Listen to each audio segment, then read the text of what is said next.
You're listening to Sox in the Basement, a production of the Broadcast Basement Limited, where every show is 30 minutes of good and comes from a basement bar on the south side of Chicago. Pull up a stool, pour a cold one, and join us right now for Sox in the Basement. Heard everywhere podcasts can be found, and always at soxinthebasement.com. Every once in a while, things just work out for you. Like, we had a guest ready to go, Ed. We've had him on a bunch of times before. Donn Pall has joined us, former White Sox relief pitcher, pitched in the late 80s, early 90s for the White Sox, and I'm like, let's talk pitching. Let's talk about relief pitchers, the bullpen. Can guys like Joe Kelly bounce back? What does he see in some of these guys? What does he see in the starters? Is there somebody who can move from the pen into the starting rotation? I'm ready to go with Donn. And then perfectly, excerpts from a new book, Bo Jackson, The Last Folk Hero, start getting out. It's a book by Jeff Pearlman, and it turns out some things are said about famous White Sox players in the clubhouse that Donn Pall was in. So we're going to get into all of it right here on this episode of Sox in the Basement, brought to you by Family Waterproofing Solutions. Remember, if you mention Sox in the Basement, you get additional money off. They're available 24/7. They're family and veteran owned and operated, and they win all kinds of awards. Give them a call, 708-330-4466, and see what a difference a family makes at familydry.com. But now, a guy who actually grew up in the same neighborhood that the home base for Family Waterproofing Solutions is located in, actually the village of Evergreen Park, a Southsider who got to play for his hometown team. Donn Pall's on the line, back on the show. How are you, Donn? I am doing wonderful. Good to talk to you, Chris. Good to talk to you, too. Not the season we were hoping for. I think we talked way back towards the beginning of the season. Definitely not what we were hoping for the White Sox. And now a lot of questions in the offseason, trying to find a manager, trying to figure out what you're going to change about this lineup, because there's definitely some work that needs to be done. What did you think of it? Yeah, I agree. It was definitely disappointing. You kept thinking this is going to be a team that's got the talent in there to win this division, and you just kept struggling. And you keep waiting for it. And then, you're ready to write them off, and then all of a sudden they win 3, 4, 5 in a row, thinking, okay, this is it, we're moving on, and all of a sudden you lose again, and they just kept you dangling the whole season instead of, it almost would have been better as a fan to have them knocked out early on instead of kind of teasing us the whole way through. So it was tough to be a fan this year for sure, and the only good thing you can say is hopefully there's better days ahead. There you go. Another catchy slogan for the White Sox. You've been a part of them before. The 2022 White Sox teasing you the whole way through. That's a solid one right there.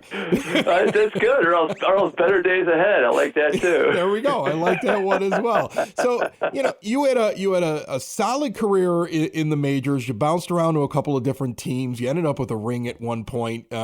You got your career started off with the White Sox. We've talked about that before. I wanted to talk to you a little bit today about just pitching and your observations of this team and what you think could happen, especially in the bullpen. The White Sox have a couple of guys who in the past have shown better skill coming out of the bullpen than we saw this year. Okay. And we've talked about on this show before that relief pitchers, they're the kind of guys that they could get going. They can fix something. They can figure something out. They can get on a run. You might get a couple of years where they're high end and they're tough, but it's very rare that a guy keeps that going for a long time out of the bullpen. And it's also kind of rare to see a guy drop off after that and then find it again. Can any of these guys that had down years, how hard is it, how easy is it to turn it around and get back to what you used to be coming out of the pen? I think, you do see that a lot happening, and I'm not sure what the exact reasoning is on why relievers, it seems like, maybe have that happening more often than other position players. I don't know. But I think definitely you can get it back. You had it before, and as long as you're healthy and you got the velocity the same and all, I think it's not like the hitters have learned you and they own you now and they figured you out. I think there's just, I don't know if it's a mental thing or something that your delivery or something that's got you off track. But yeah, I think part of it might be, I just think a good pitching coach can help out so much too for them. A good bullpen coach and a good pitching coach can help out these pitchers for sure. So anyway, the guys that have fallen off, I wouldn't write them off by any means. I still think that they can get the magic back, as you could say, but they certainly can get it all going again. I think they can do it. When you're in a season or you get to the end of a season, but actually let's just think in season, and you have a couple of bad outings right at the beginning coming out of the pen, do you start trying to chase? Do you look at that bloated ERA, bloated numbers, and you're like, wow, that looks terrible. Even though it's only a couple of innings of work, you just had a bad first few innings. Like Joe Kelly comes to mind for me, a guy who his first couple times out, it looks terrible. And then even though he's starting to figure out, it feels like he's constantly chasing to be perfect because he's got to get those gaudy numbers down to something respectable. Does that ever creep into the mind of a relief pitcher? Yeah, absolutely. I can certainly speak to from personal experience on stuff like that. Because that's the problem with relief pitchers. You have so few innings. If you have one bad outing and give up like several runs, 4 runs or something in one inning, your ERA is screwed now for a long time unless you really go well going forward. So you can't have that mindset of I got to be perfect to get this thing down now. I mean, because I've had that happen before to me, and to me, I think the best way to approach it after that is to say, okay, I'm starting a new season now. The rest of the season starts today. Whatever happened before, that's in the past, nothing I can do about it, but the rest of the season starts now.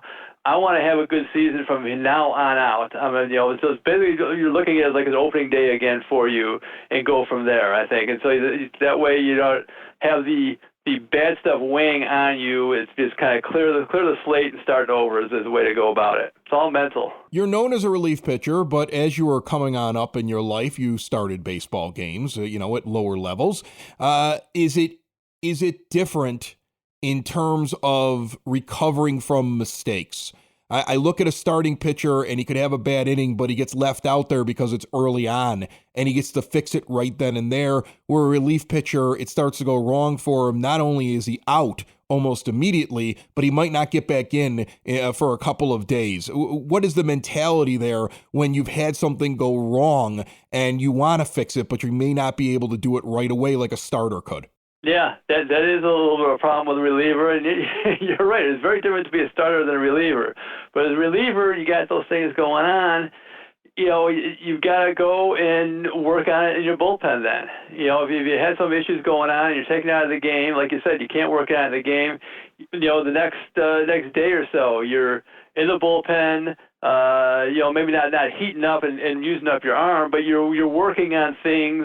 What you did before, you might get a day off, 2 days off or something, but use that time to kind of maybe you're throwing half speed, 3/4 speed to the catcher. I get him down. Work on. I'm going to throw this slider or forkball or something. Just work on getting it down and keeping it down. So yeah, that's the way that I would go about it too. And again, as a reliever too, you have to have that mindset of whatever happened this last outing, it's just got to slide right off, and I got to go back out there like nothing happened again. I always thought whether it was a great outing or a terrible outing I had last, to me, it's all about your next outing. Nobody cares about what you did in the past. It's what I'm going to do this next outing is what matters. So enjoy or feel bad about the last outing for the rest of that night. But after that, okay, it's I got to get past that and have no memory at all of it and just go out there like it's all new again.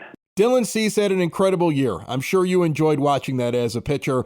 What did you see from him? What did you enjoy the most watching him pitch baseball games? And is there somebody possibly that you were watching this year on this team that you think could take a next step based upon stuff that you saw as a professional watching it on the TV or in person like we do? I just loved watching Dylan Cease, attack the hitters. I think he was throwing more. Seems like he was throwing more strikes anyway. Because before he walked. It seemed like he walked a lot more guys. It seemed like he was going after guys better. Throwing a lot of breaking balls in the zone. It was a treat to see just him attacking guys and guys struggling off of him. I'd love to see him again just go deeper. I'd like to see every starter go deeper in a game. It's just I don't know if that's not possible in today's game, today's age of baseball here. But I just hate to see how these starters go 6 innings or 5-6 innings and you got 100 pitches already. It's like I don't know what the heck's the deal if everybody's trying to strike everybody out or what, but it's crazy how that's the case. And as far as, who else could take a next step like him, I'm thrilled to see how Ronaldo Lopez has come along. He was a guy that we kind of wrote off, I think, after, a couple of years ago, where we thought he had promise. Then it was like, okay, this is not the guy. Now he's really taken some great steps. So, maybe he can continue that. Maybe the guy can be a starter, or maybe, his spot in the bullpen is where he belongs, and he does that really well. So wherever he can, do the best at, whether it be starting or relieving, that's where we can put him. And I think they've got a lot more confidence in him now, and he's been a key component. So hopefully he continues to improve. I like that there. I keep looking at him as a guy that might deserve another chance to get into the rotation. Yeah. I also find it very funny that a relief pitcher, not a starter, because you hear this from starting pitchers all the time, a relief pitcher is complaining about how many innings these guys pitch in the modern game and saying it's not enough. I love it, Don. Normally you guys want to get in. You're like, these guys are out too soon. Lay off the relief pitchers. Don't go to the bullpen so early. That's crazy. Well, right. And now you got about 10 guys in the bullpen? Because these guys are going 5 innings, you got to get 10 guys in the bullpen now. It's ridiculous the way this game has changed. By the way, Don, have you heard about the Morning Wood Bat Company? Check this out real quick. The wood from this tree melts the ball deep to right field into the bleachers. MorningWoodBats.com is the custom wooden baseball bat company that'll help you smoke them over the fence. Whoa! Check out our custom bat builder that allows you to pick the wood species, model, and color, and get custom personalized engraving that'll be drop shipped right to you. Put some life in your lumber with Morning Wood. MorningWoodBats.com, MorningWoodBats.com, MorningWoodBats.com. Do it today. You cannot get a Donn Pall bat because he didn't bat. He was a relief pitcher. But you can get all kinds of replica bats and so much more. Sox in the Basement listeners, use the promo code SOX22 for 10% off your order. So many great ideas for the holidays. I know we haven't even made it to Halloween, but I'm just getting it in there early. Basically because I want something from MorningWoodBats.com. Donn Pall on the line with us. And Don, I got to ask you, did you see this book that's out? It's being promoted the last couple of days about Bo Jackson called The Last Folk Hero. You played with Bo. Have you read anything about it yet? I have never heard about it. I didn't know anything about it. I don't know. Is it good? Did you hear anything about it? You're going to love it, Don. Okay, here we go. So it follows Bo Jackson. And at some point in the book, he makes it to the Chicago White Sox in a clubhouse that you were a part of. Yeah. And so I'm not going to read the whole page about the clubhouse, but I'm gonna give you the descriptions in the book by Jeff Pearlman of players that you played with. And I'm just curious if you have any comments on this, okay? First off, he describes Carlton Fisk, Ellis Burks, Tim Raines, and Lance Johnson as well-respected veterans in the clubhouse as Bo arrives, okay?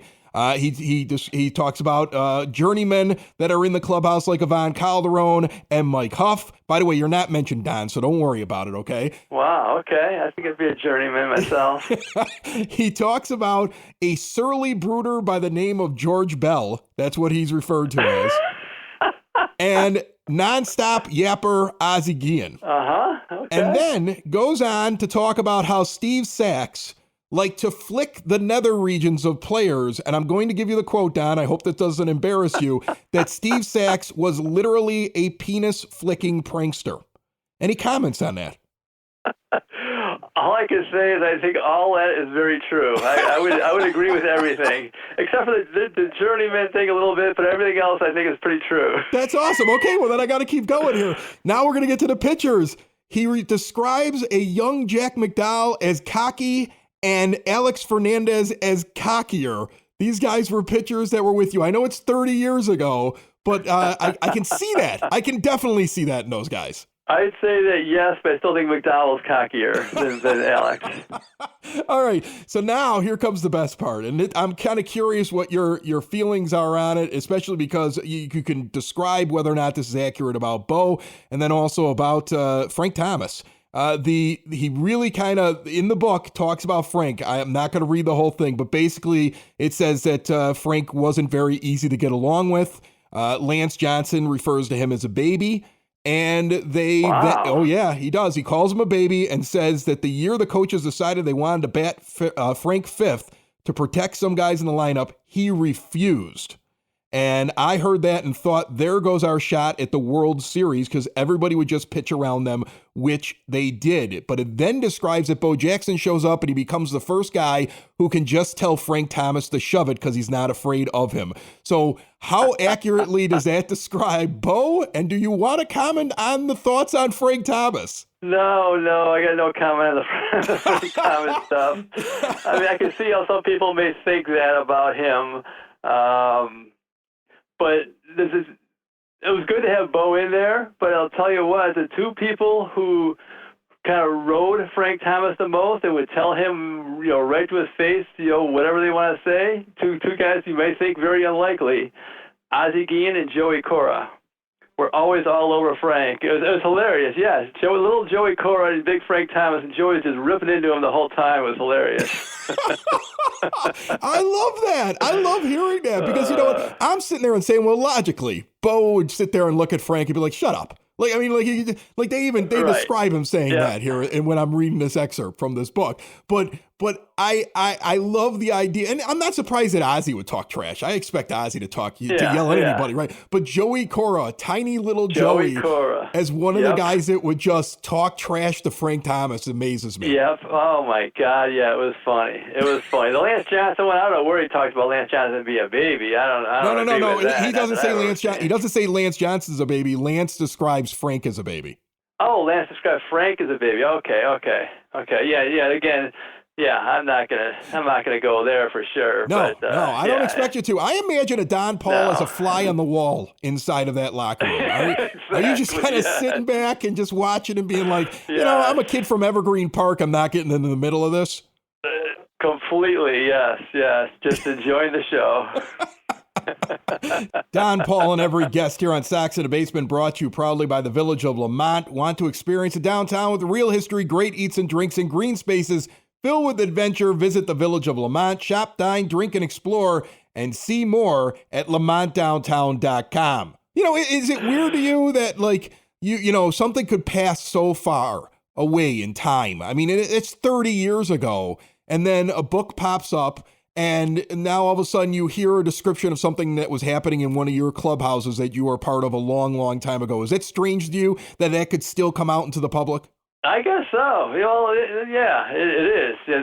This far removed from it all. It sounds pretty entertaining. Yeah, something I might like to read. Because Bo Jackson, to me, he's a phenomenon. He's got this incredible story. The guy, sounds like he could have done anything he wanted to. Between the football and the baseball and everything else he could athletically do, and I don't think he ever really worked out. I don't know how he had that physique, and one thing I do remember, one time Bo was in the locker room and Tim Raines in the locker room, and they both had their kids with them in the locker room for some reason that day. And it's hilarious. They're about the same age. They're both probably about 8 years old or something, 10 years old. And it's hilarious because Bo's kid is a huge kid, just like Bo, and Tim Raines' kid was just a small, skinny kid, just like Tim Raines. And it just was so funny because it's like, oh, yeah, I can tell whose kid's who, just looking at these two right there. It's kind of funny.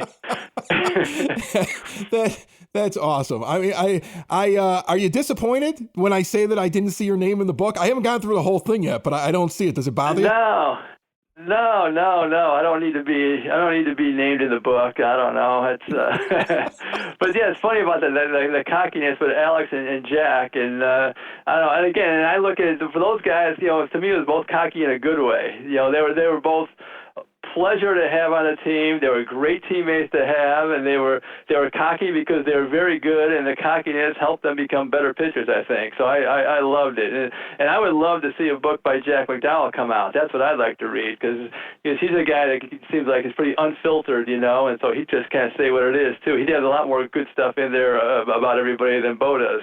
That's awesome. I know that you leave that team before the 93 season ends, but I was a teenager at the time, and I always have very fond memories of that team just because they make it to the postseason, and I felt like they were going to win the World Series the next year, but you run into the strike, and then it just doesn't work out for them in the long run. But that team, you were part of it as it was coming together, and you could see them before they had even accomplished winning a division championship. And I can imagine that there was some kind of buzz in that locker room that felt different, or at least probably is comparable to some of the places you were at later on where teams went far.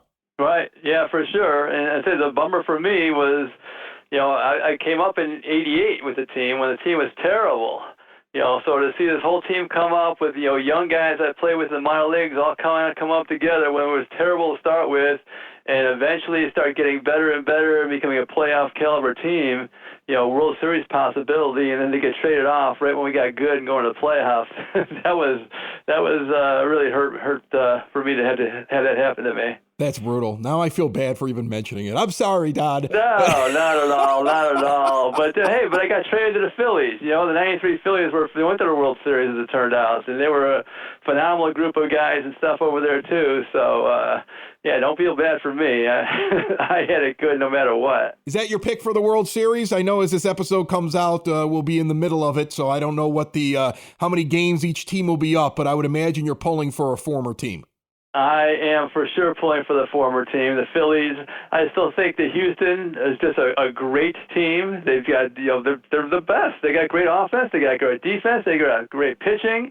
They've got everything going for them over there for sure. A fabulous team. Doesn't mean that they're going to win, but they should win with all the talent they got going on over there. But I still have a hard time rooting against the cheaters, as they call them. So I still can't get past that, so I'm always rooting against the cheating Astros, as you might say. That's awesome. I love it. Donn Pall, former White Sox pitcher, Southside guy, always nice enough to jump on Sox in the Basement. And thanks so much for the stories and the laughs, and we'll talk to you soon, my friend.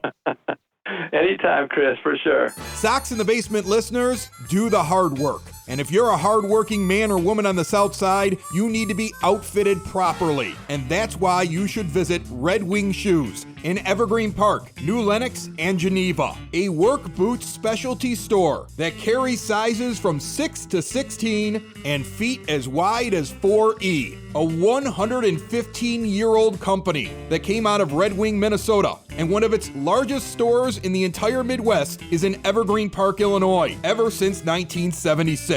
When you're on your feet, the footwear is everything. So why not get an expert fitting? They warranty, repair, and offer free conditioning with laces. And they also carry Carhartt work clothing as well. Located at 3347 West 95th Street in Evergreen Park, Illinois, at 208 East Maple Street on Route 30 in New Lenox, or at 1749 South Randall Road in Geneva. Visit them today. You work hard. You've earned it. Red Wing Shoes.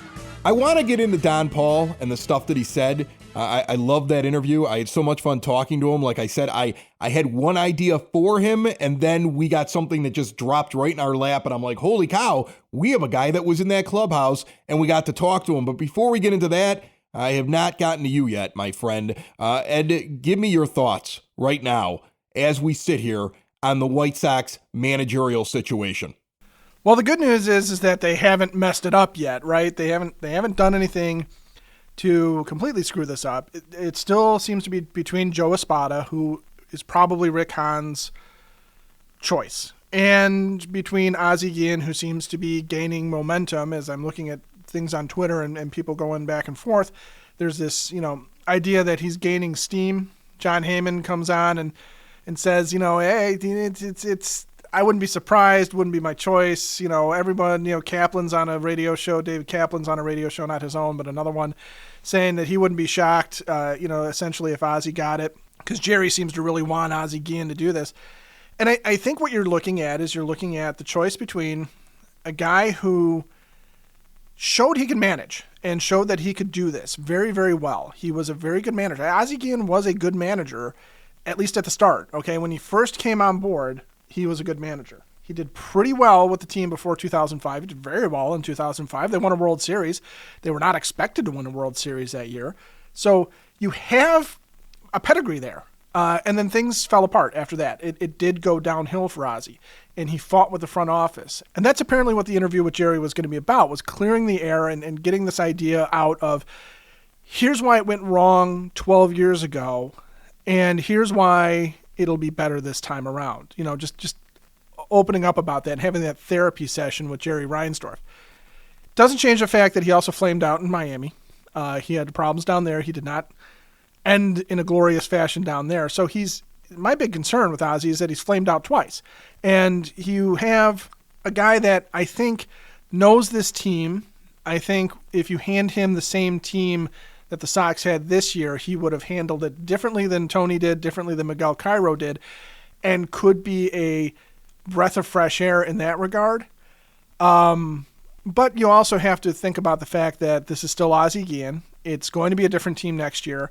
There still seems to be some problems in the front office between what Rick wants, what Jerry wants, maybe what Kenny wants, and Rick may not want to get along with Ozzie in that regard. He may not want to go with Ozzie's style of management, which, let's face it, Ozzie's style of management is something that when we look at, what Ozzie did with small ball, how much he loved to bunt, how he liked and focused on moving runners along, that's not too far off of the singles hitting that Tony wanted, right? The offense that Tony wanted.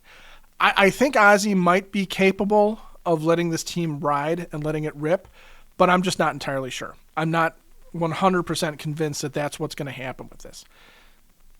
The other part of it, too, is that we don't know what Joe Espada is.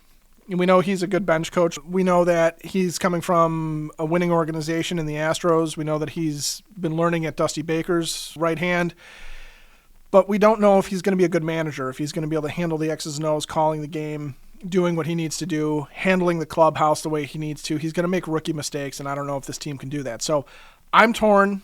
I don't think that either guy is a perfect fit. And I think if Ron Washington maybe comes in as a dark horse, maybe he is an in-betweener there where you're talking about a guy who was a successful manager that is coming from an outside organization now in Atlanta that has been a winning organization that can bring a new voice to it but knows how to manage and knows how to run a team and isn't a bench coach and not doing a first-time thing. He might still be the best bet. And then you have Kevin Long, the hitting coach of the Phillies, and gosh, who knows what he is. So I think the best thing we can say is, as we're sitting here right now recording this, they haven't messed up yet, but they haven't quite gotten it right. So there you go. And Donn Pall, let's talk about him. A great guest who's been on this show so many different times. He would not qualify as one of the $1,000 guest bounty guests because we already know him, right? But if you know somebody who's famous, if you know a big name, baseball, outside of baseball, somebody who would be entertaining between now and spring training, we're bringing them on Sox in the Basement just like we did last year. And then fans are going to vote to find out which one is the best guest. And the winner gets $1,000. Not really the guest. I mean, the guest, I guess, could play for themselves or a charity. We had Liam Hendricks do that last year. But the person that got that guest on wins the G. And the rest of us win for getting to have that person on Sox in the Basement and listening to what they have to say. Entries are open right now. Hit us up in our DMs on social media. Go to soxinthebasement.com. Write us a message. Leave us a voicemail. There is no fee to enter. You just got to get the ball rolling with the guest. The $1,000 put up by the law offices of Parente and Norum. Sox in the Basement listeners, call or text them today for a free case evaluation, 312-641-5926. They've already gotten over $400 million for their injured clients and loved ones. Visit pninjurylaw.com. Now, Ed, your thoughts on Donn Pall and that 93 and probably before 93 dugout, because Bo kind of shows up. He's rehabbing, but he's around the team. Some of those names that are in that book aren't on the 93 team. So that obviously spans, leading into that season where Don is with the team for the majority of the season. And then he's out the door and off to another location and gets to go to the Phillies and almost wins the World Series, but doesn't get to play in the postseason with his favorite team as a kid. What's your take on what you heard about Don and that team from that era? My memories of that team were that it was the White Sox renaissance. It was the first time that I had really been aware of people who were not previously Sox fans that were kind of becoming Sox fans. So the fact that the clubhouse was as interesting as apparently it was, I think is kind of, I don't know, it's kind of a fascinating thing for me because on the outside, we were looking at it and going, wow, they got these stars.